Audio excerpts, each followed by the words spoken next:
Tell us how we can improve the show. Our email address right on top, suc@etnat.tv. Pitch to us. Who knows, maybe one day you'll even be a part of the show. We began today's episode with, of course, the Zoogler and the big boss at Sequoia India, Rajan Anandan, talking about women and entrepreneurship. We also featured Shari Chahal of Shiros. She made quite a name when it comes to women empowerment, but also running a business only for women. If you're a woman, only then you can be on her app, Shiros. You can't be if you're a guy and have enough checks to figure out and throw out the men. But while we're talking about women and entrepreneurship, let's get you two other big voices, Google as well as Bain Capital. We really care about universal access to information across the world. We believe information is powerful and it should be available to everybody. And what we saw in India is that in rural India in particular, only 1 out of every 10 internet users back in 2014 was a woman. So only 10% was female. And you don't see this kind of gap across the world. You actually see it's really stark here in India. And so we started a program called Internet Sati to help show the women of rural India what benefits that they could get, train them on how they could use it, give them access to smartphones and tablets, and show them the way. And what we saw from that was that women were, held back for no reason. This opened a world for them and a window for them to the world that they hadn't seen before. And what we've seen now is that since then, the participation of women online has increased to about 30 to 40%, and we see a big change. But what we saw is that when women are accessing information on the internet, they're doing really powerful things with it. They're not, just time pass kind of activities. They're using their time to find out information about agriculture, about education, about information for their children and their needs. And they also started to improve their livelihoods. So what we saw is that women were finding information about, let's say, agriculture or tailoring, a number of other different areas, and they actually started businesses of their own. And that's what really propagated us and provoked us to say, can access to information really help to yield and unleash what we're seeing in terms of entrepreneurship opportunities for women? Because what we've seen women doing fantastic things online, starting businesses where they're making honey to lemongrass oil to starting salons of their own, a number of different things. But what they've been able to do is to create kind of a standing for themselves and really improve the gender norms that they're subjected to. They get confidence, they have information, they become stronger. And that's why, we believe that women in entrepreneurship can really be a big force that we can see in terms of improvement in the economy. Right. Do you think that there might also be a need for some sort of policy support or say some sort of government policy support so as to aid this to provide access to women in India? I think, the good news is access is opening up on its own. I think we've seen such a huge transformation over the last several years that access is becoming available. Before it was either not affordable or not relevant or the infrastructure wasn't there. And I think we've seen such a huge transformation over the last 3 to 4 years. And as we've gone into now over 290,000 villages in India, we've seen that access is not a barrier anymore in the way that it was before. At the same time, the government has been doing a number of things to provide access in terms of infrastructure, Wi-Fi, a number of other aspects, and we're seeing that push has really helped. Right. So how long do you think it will take for these women to say, join the man force there as well and then probably get the economy driving? The report that we've done with Bain talks about how women will create up to 150 to 170 million jobs, which is powerful. I can't put a time limit on terms of when we think we'll get there. I think the good news is India tends to leapfrog and advance, so I'm hopeful that we'll get there as fast as possible. Equity, and that's what we believe, universal equity is what's important.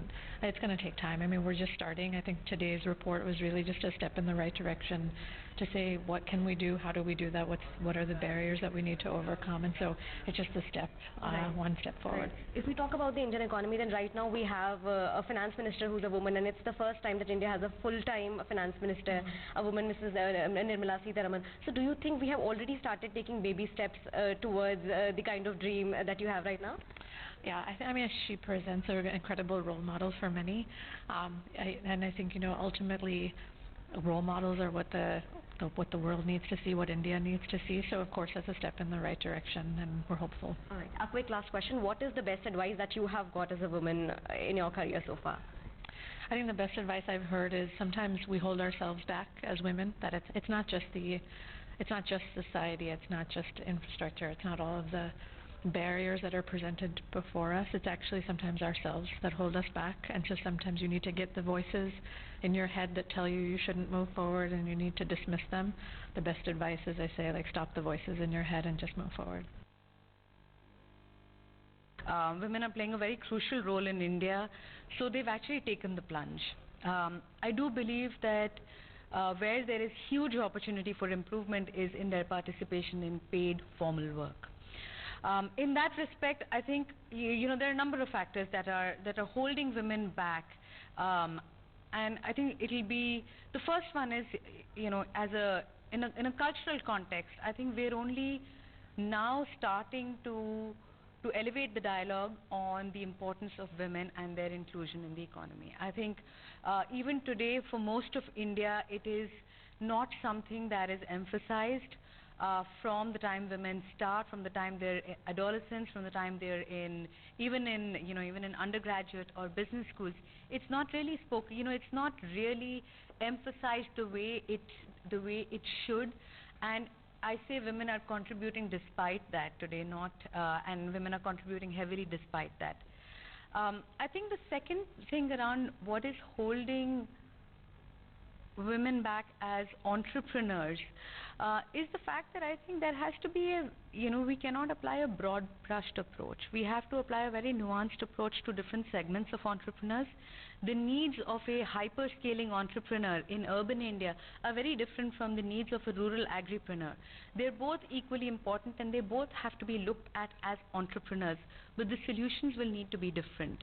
I think the third one, which over time will hopefully solve itself, but we want to find a way of accelerating the solution, is having more role models. And role models, again, in different parts of India. It cannot be just urban role models. It cannot just be corporate leaders. I do believe they're very important and are making a huge difference by being role models, but I think we need role models at the community level. We need role models at levels which are relatable across the length and breadth of India, and not just role models that appeal to a few segments of India. Right. If we talk about the Indian economic scenario right now, then on the driver's seat we have a woman, Finance Minister Nirmala Sitharaman, who is steering the economy of India right now. In fact, even if we say look at India Inc., then there are a lot of leaders who are at the helm. Yeah. So do you think Indian women have been able to break the glass ceiling so far, or do we still have a long mile to cover? So I would say it's a little bit of both. So there are enough examples to show that women have broken the glass ceiling. In the past, it used to be only in a few sectors, but we can see it in the cabinet, in various positions of leadership across the private sector, the government, the non-profit sector. Having said that, I think we have to acknowledge that we do have a long way to go as well. It's not just about the glass ceiling. When we look at the numbers, we are still at 25% labor force participation rate for women, right? That is 25% of women who are of working age are actually actively seeking work, or are actively employed. I think those numbers for itself tell us that we do have a long way to go, and in many other areas, India has shown that it doesn't have to wait for generations. Change doesn't have to wait for generations. I do believe there are several creative solutions and models that are already in place in various parts of India. We've had a chance to look at them, and in that respect, yes, we do have a long way to go, and we do believe that the solutions have been in play in different parts of India. I think it's time to take a coordinated and a very time-bound approach to say, let's change this. We see changes in different aspects of the economy. I think it's on us to decide how quickly we can make, and it's absolutely critical for us to not squander away the massive opportunity in terms of the massive economic potential that we have access to in form of the number of women and men who are excluded from the workforce, and those who are actually in the workforce and not employed today. What are the opportunity areas that are currently there in the Indian entrepreneurship scenario so as to unlock the full potential of women? Sure. So as we've articulated in our report, we do believe that entrepreneurship for women in India cannot be looked at as one broad brush. We've identified 4 points which we believe are critical for the agenda in India. The first is, how do you level the playing field for those high impact entrepreneurs who are entrepreneurs who have scaled, who have built their businesses and now looking to super scale. The second is prime the willing middle for growth. And the willing middle are small business owners, are solopreneurs who have ventured into entrepreneurship and now have ambitions to scale. They're willing, they want to scale their businesses. How do we define, how do we enable them with the right structural support, context-specific knowledge, navigation support for accessing the financial ecosystem? The third is expanding the funnel. How do we get more solopreneurs in? How do we get more women who today don't fully understand and don't recognize and are not aware of the merits of entrepreneurship and how that can exist in harmony with one's personal, like I said, responsibilities or priorities? And the fourth major opportunity for India is in cultivating productive agripreneurs. Agripreneurs are going to continue to be a very critical and integral part of the Indian economy. We have to find the opportunity here is in developing rural agripreneurs, women agripreneurs, as a way of not just modernizing the agricultural ecosystem, but actually transforming the entire rural ecosystem in India.